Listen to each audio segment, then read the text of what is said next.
உலகத்திலிருந்து தெரிந்து கொண்டவர். புசிக்க.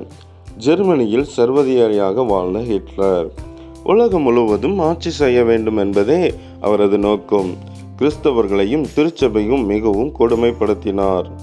ஜெர்மனியர்கள் அனைவரும் மிகவும் உயர்ந்தவர்கள் என்று, உலகத்தை ஆள பிறந்தவர்கள் என்று ஓயாமல் கூறிக்கொண்டிருந்தனர்.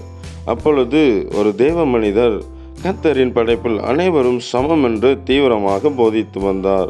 எனவே அவர் தோழர்களை தூக்கிலிடப்பட்டார்கள். அந்த மனிதன் தைரியமாக ஹிட்லரின் போதனையை ஏற்றபடியினால் தான் மரணத்தை தழுவ வேண்டியதாயிற்று. நேர்மையானவருக்கு துன்பப்படுத்துவது நிச்சயமே.